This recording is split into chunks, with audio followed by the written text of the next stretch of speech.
Regarde tes mains un instant. Elles tremblent peut-être, ou elles sont immobiles, posées sur ton écran.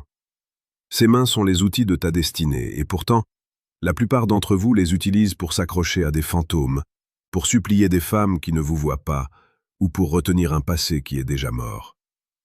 La vérité est brutale. Elle est froide comme le marbre d'une statue antique. La plupart des hommes vivent et meurent comme des mendiants émotionnels. Ils quémandent de l'attention, ils négocient leurs valeurs et ils s'effondrent au moindre rejet. Mais toi, tu es ici parce que tu sens qu'il existe une autre voie. Une voie où l'homme ne subit plus le monde, mais où il l'embrasse avec une force tranquille. Comme le disait Marc Aurèle, la perfection des mœurs consiste à passer chaque jour comme si c'était le dernier, sans trouble, sans apathie, sans prétention.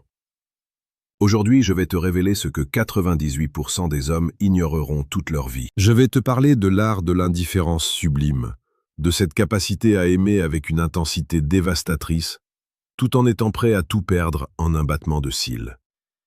Bienvenue sur Psychologie et Amour, l'espace où nous décortiquons chaque jour la séduction la plus précieuse et la plus pertinente pour faire de toi un homme inébranlable. Imagine une scène que tu as sans doute déjà vécue. Tu rencontres une femme. Elle est magnifique. Son parfum flotte dans l'air. Ses yeux te transpercent. Ton cœur s'emballe. Immédiatement, tu commences à projeter un futur. Tu te demandes si elle va t'aimer, si elle va répondre à ton prochain message, si tu es assez bien pour elle. En faisant cela, tu viens de commettre l'erreur fatale qui tue ton attraction.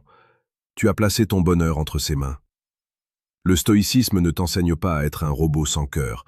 Au contraire, il t'enseigne à aimer plus fort que n'importe qui, parce qu'il t'apprend à aimer sans possession. La séduction n'est pas une chasse, c'est un rayonnement. Un homme qui a besoin d'une femme pour se sentir complet est un homme faible, et la faiblesse est l'antithèse du désir. La psychologie humaine est programmée pour désirer ce qui est rare, ce qui est solide, ce qui ne vacille pas sous le vent des émotions d'autrui. Pense à l'eau. Si tu essaies de la saisir de toutes tes forces, elle glisse entre tes doigts. Si tu poses simplement ta main à la surface, elle t'accueille. La séduction stoïcienne, c'est cette main posée sur l'eau. C'est comprendre que tu ne possèdes rien, ni ton corps, ni tes biens, et encore moins le cœur d'une femme. Tout ce que tu as, c'est l'instant présent et ta capacité à rester digne. Quand tu comprends cela, ton regard change. Tu ne regardes plus une femme comme une proie ou comme une idole, mais comme une compagne de voyage éphémère. Cette absence de besoin est le parfum le plus enivrant pour une femme de valeur. Elle sent que tu es là par choix, pas par nécessité. Elle sent que si elle partait demain, ton monde ne s'écroulerait pas, car ton monde est bâti sur tes propres principes, pas sur son approbation. C'est ici que la psychologie rejoint la sagesse ancienne. La plupart des hommes pensent que pour séduire, il faut en faire plus. Plus de cadeaux, plus de compliments, plus de présence. C'est une erreur monumentale. Le stoïcisme nous apprend l'économie de l'âme. Un silence bien placé vaut 1000 poèmes désespérés. Une absence assumée est plus séduisante qu'une présence étouffante. La rareté crée la valeur. Si tu es toujours disponible, si tu réponds dans la seconde, si tu valides chaque mot qu'elle prononce, tu deviens prévisible. Et l'ennui est le tombeau de la passion. L'homme stoïque est un mystère parce qu'il se suffit à lui-même. Il est capable de passer une soirée entière avec une femme en étant totalement présent, en écoutant chaque inflexion de sa voix, en savourant la courbe de son sourire, tout en sachant au fond de lui que sa propre valeur ne dépend pas du fait qu'elle le rappelle ou non. Je veux que tu t'arrêtes un instant. Pose-toi cette question et réponds-y honnêtement dans les commentaires. Quelle est la chose que tu as le plus peur de perdre chez une femme? Est-ce son regard? Son affection? Son corps? En écrivant cela, tu prends conscience de tes chaînes. Le stoïcien brise ses chaînes en acceptant l'impermanence. C'est romantique, au sens le plus pur du terme. C'est aimer avec le désespoir conscient que tout finit, ce qui rend chaque seconde passée ensemble infiniment plus précieuse. Tu ne l'aimes pas parce qu'elle t'appartient, tu l'aimes parce qu'elle existe. Pour aller plus loin dans cette transformation et devenir cet homme que rien ne fait plier, je t'invite discrètement à cliquer sur le deuxième lien en description pour télécharger ton exemplaire du manuel brutal du séducteur stoïque. C'est un outil qui ne s'adresse pas à tout le monde, mais seulement à ceux qui sont prêts à regarder la réalité en face. Continuons notre immersion. La séduction est un champ de bataille où la seule victoire possible est celle que l'on gagne sur soi-même. Prenons un exemple concret de la vie quotidienne. Tu es au restaurant avec elle. La conversation est fluide, mais soudain elle mentionne un autre homme, ou elle regarde son téléphone. L'homme ordinaire ressent une pointe de jalousie, une insécurité qui crispe sa mâchoire. Il essaie de reprendre le contrôle en posant des questions ou en devenant froid. L'homme stoïque, lui, observe cette émotion naître en lui et il sourit. Il sait que sa réaction est la seule chose qu'il contrôle. Il ne cherche pas à contrôler la femme en face de lui. Il reste serein, il reste magnétique. Cette maîtrise de soi est ce qu'il y a de plus érotique. C'est la preuve ultime de puissance. Tu ne réagis pas aux stimuli, tu agis selon ta volonté. La psychologie nous dit que les femmes sont attirées par la stabilité émotionnelle. Dans un monde de chaos, être le calme au centre de la tempête est un super pouvoir. Quand elles traversent des doutes, quand elles testent tes limites, elles ne cherchent pas à te faire du mal. Elles cherchent inconsciemment à vérifier si ton pilier est solide. Si tu t'effondres, si tu t'énerves, tu échoues. Si tu restes debout, imperturbable, avec un sourire bienveillant et un cœur ouvert, tu gagnes son respect éternel. Le stoïcisme n'est pas une armure de glace, c'est un feu intérieur qui brûle les impuretés de la peur. Souviens-toi que chaque interaction est une opportunité de pratiquer cette vertu. Ne cherche pas à convaincre, ne cherche pas à séduire par des artifices. Sois simplement l'homme que tu aimerais suivre si tu étais ton propre leader. Un homme qui sait où il va, qui respecte son temps et celui des autres, et qui n'a pas peur du silence. C'est cette profondeur qui manque cruellement aujourd'hui. On vit dans une ère de consommation rapide, même dans les sentiments.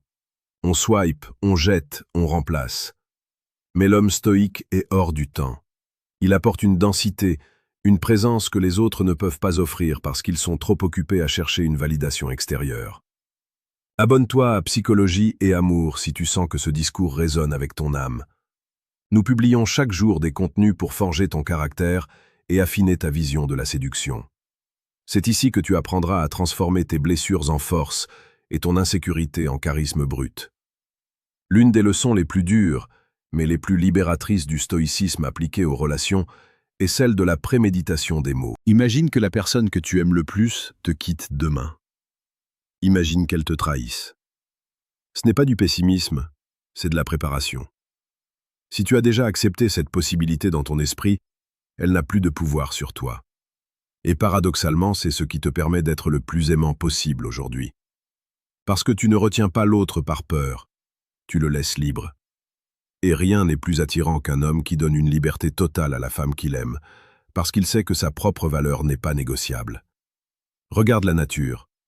Le chêne ne demande pas aux oiseaux de rester sur ses branches. Il se contente d'être un chêne, de pousser ses racines profondément dans la terre et de s'élever vers le ciel. Les oiseaux viennent, ils chantent, et ils repartent. Le chêne reste. Sois ce chêne. Sois cet homme dont la racine est la vertu, et dont la cime est l'ambition. Les femmes ne sont pas le but de ta vie. Elles sont les fleurs qui poussent le long du chemin que tu as choisi de parcourir. Si tu te détournes de ton chemin pour cueillir toutes les fleurs, tu finiras par te perdre. Mais si tu marches avec détermination, les plus belles fleurs s'épanouiront naturellement sur ton passage, cherchant la chaleur de ta lumière. Le stoïcisme te donne une dignité que personne ne peut enlever. C'est une forme de romance sauvage.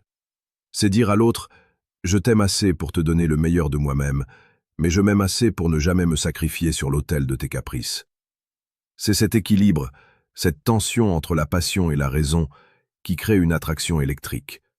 C'est ce que seulement 2% des hommes comprennent. Les autres sont soit des paillassons qui s'écrasent par amour, soit des tyrans qui cachent leur peur sous la colère. Toi, tu choisis la troisième voie, la voie de la force tranquille. En conclusion, ne laisse pas ce script être juste une suite de mots que tu as écoutés distraitement. Laisse-le infuser dans ton sang. Demain, quand tu sortiras, quand tu parleras à cette femme qui te trouble, souviens-toi de ton centre. Souviens-toi que tu es un univers à toi seul.